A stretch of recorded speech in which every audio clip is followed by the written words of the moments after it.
My name is Kara Meyberg. I'm the CEO and co-founder of Santa Cruz Local. I co-founded Santa Cruz Local in 2019 in Santa Cruz, California. As of last month, we are now a 5-person newsroom. It was just 3 of us for several years, and we just expanded to 5 with the launch of our Spanish local news. So my co-founder, Stephen Baxter, and I knew each other when we were both reporters at the Santa Cruz Sentinel. It's the local daily paper of record for our county. It's owned by Alden Global Capital, which is a infamous hedge fund based in New York that owns a lot of newspapers and is basically stripping them apart for parts. Yeah, we just saw the thought of Santa Cruz County without, a solid source of fair, accurate local news about what's happening in local government and the big issues facing our county. That was just frightening to me. And so shortly at the end of 2018, when I left my role as managing editor at the Sentinel, Stephen approached me and was like, let's start a competitor. And I was like, okay, let's do it. And I jumped in with both feet, started working full time on just this idea of a new local newsroom to serve our community. Within a couple weeks, we had started an experiment. We started with a podcast about Santa Cruz City Council, like what happened last night. Just to see if it would catch. It did.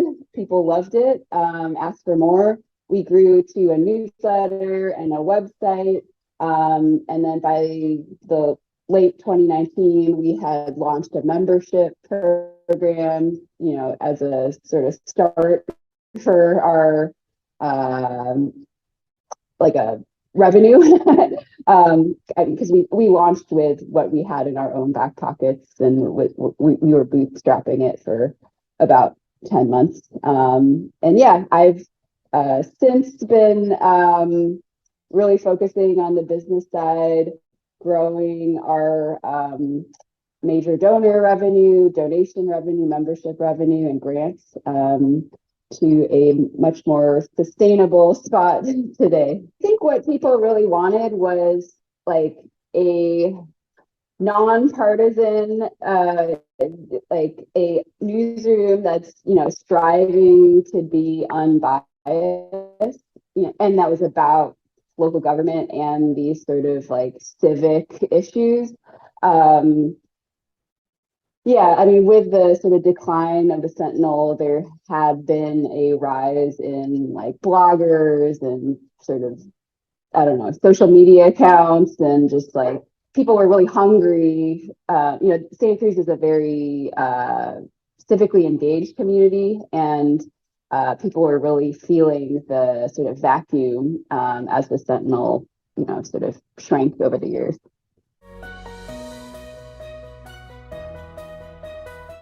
The one that's most at top of mind is yesterday we press published on Noticias Watsonville, which is the Spanish division of Santa Cruz Local. We've been working towards this moment for more than a year, almost, yeah, maybe even more than 2 years. We started with we have Spanish news. We have had news in Spanish at Santa Cruz Local, but we've really been wanting to better serve Spanish-speaking residents, especially in the Pajaro Valley, which is the southern part of our county. What we had was just a Spanish translation of our website, and we realize that that isn't exactly what people want or need. You know, the priorities are different in the Pajaro Valley, the questions are different, and the way that people want the news delivered is different. Like people don't want to really be reading, you know, written text news on a website. So we spent a year or almost a year listening, you know, interviewing people, asking them what kind of news they want and how they want it delivered. And what we heard was people really want news that's in Spanish in a way that they can listen to, and news that makes them feel proud of their community, because often the news that's about the Pajaro Valley is about crime or you know, negative news. And uh, so yeah, we've been working towards that. I was really honestly surprised and very proud that we won the Future of News award. Um, and yeah, it was just such a key recognized among that field. And yeah, that grant really helped us yeah, get started, and along with other philanthropic donations from our community, like we were able to hire these two new staff members, um, and yeah, work to launch just yesterday. I'm really still buzzing from it. I mean, I'm sure every newsroom has like their answer has something to do with money.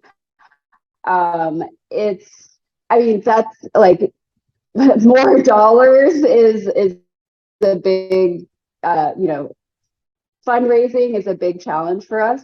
Um, um, but it's not just about getting more money, it's also sort of the operations piece of it. Like, so for example, we've been, our annual operating budget right now is about $300,000. It's been that for about 2 years. And I'm just like really pushing very hard to try to grow our major donor revenue. So those are philanthropic gifts of $5,000 or more. And I'm also really pushing to grow our grants revenue. Right now, that's about 15% of our overall revenue. To me, the biggest hurdle is staff time. It's like, I'm like fundraising, I am as CEO, I am accountable for fundraising, but until recently, I've also had all this like other stuff on my plate, like the journalism, like I was still doing a lot of the journalism. So just, you know, finding time to focus on you know, building the financial foundation of our company has been a big challenge. But with the hire of these two new staff members, well, specifically our new fact checker and copy editor, hopefully with that hire, she will be able to take over a lot of my, you know, journalism duties so that I can focus almost full time on fundraising. The title pulled me in, you know, the future of local news. And also, yeah, it just seemed like a different sort of, yeah, there aren't, I don't think there are any competitions like this. You know, for this corner of our industry, for this size of newsroom, and where it's like a competition and not a grant program. And the application process was very simple. It did not take very much. It was a very easy lift. So yeah, I thought, why not? Let's try it. And it seemed fun. And I liked the idea of, I thought it was really cool that Next Challenge had the whole mentorship program as well. I got a lot out of that. And I feel like, I think that's a big honestly, that's a big part of the reason we won. I think is because our mentor gave such like specific and direct advice on how to pitch and how to like create a pitch video. So yeah, I'm really grateful that Next Challenge is here and investing in this corner of our industry. We have the sort of near-term stuff. We've got a big 2024 planned with, you know, the elections. We're taking on a new staff member at the end of this year, and so just like preparing for a big sort of news year in 2024 while growing our Spanish product, and, you know, maintaining that really high level of journalism for the English side. But in terms of the business side, yeah, I mean, like we just became a nonprofit.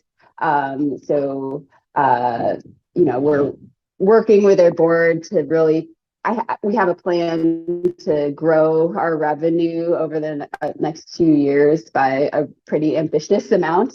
And so working with the board, yeah, to achieve those goals is big. So yeah, a lot of growth and changes and changes in how we do things, and, you know, changes in workflows, and is what's coming up for us this year.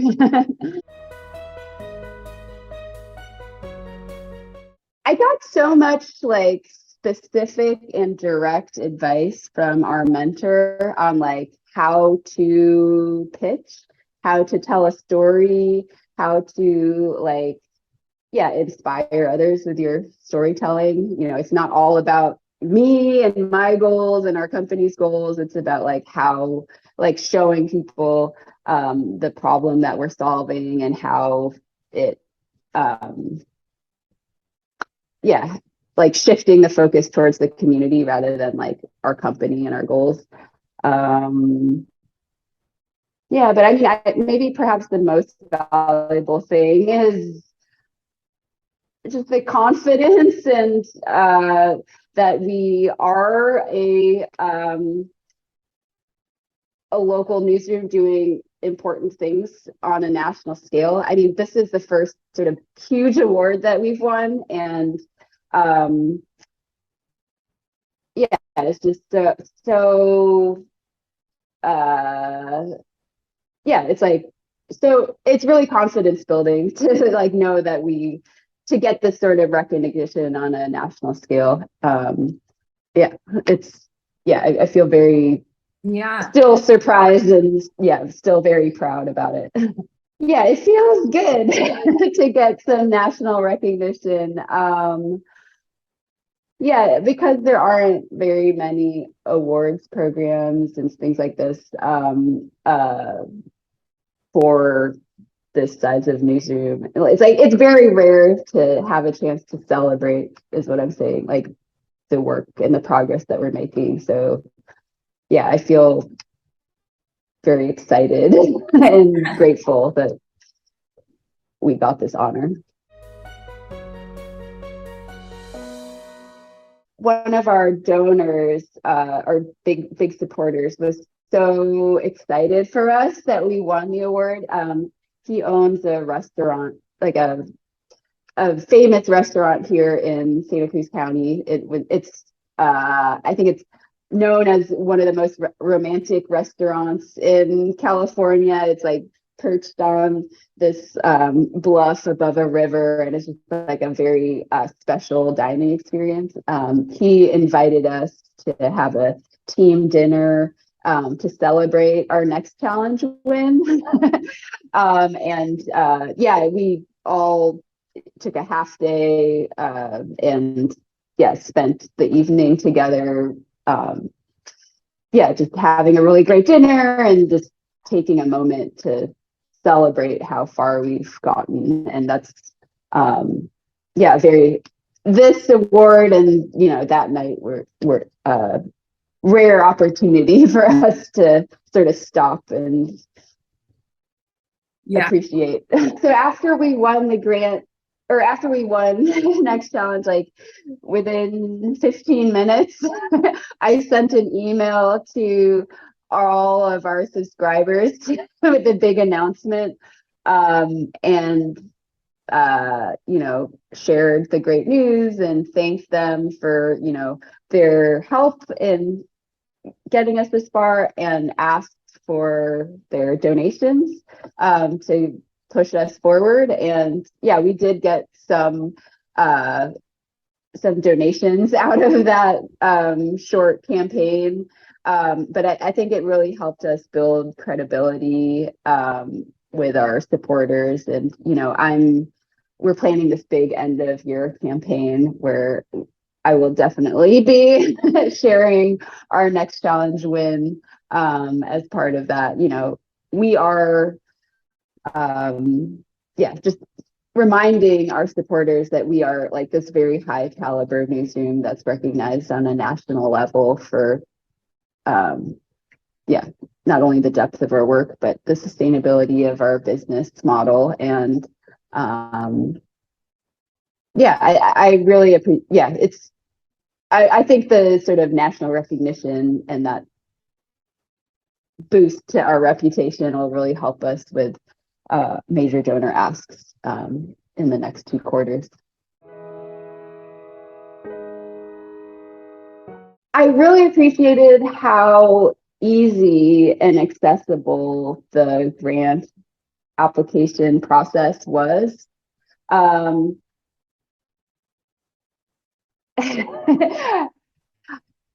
It was like I had been wanting to apply for the future of local news, and it was on my to-do list, and I wanted to do it and was like looking at the application, but I was so busy that it wasn't until the last day of the deadline that I got to it. And it took an hour or less to fill out the initial grant application. It was a really easy lift. The platform itself was straightforward. And then when we were invited to the second round, I spent a lot more time on that. The video section of the application, it was pretty clear. I appreciated that in the process, UNoodle like clearly delineated like what were the expectations and what was sort of like the rubric for judging. And it was the process itself was easy to follow. So the video part of itself was a little the video was not a quick process. Like it did take a long time to plan and like practice and get it done smoothly. But like the actual UNoodle platform was really good, I thought.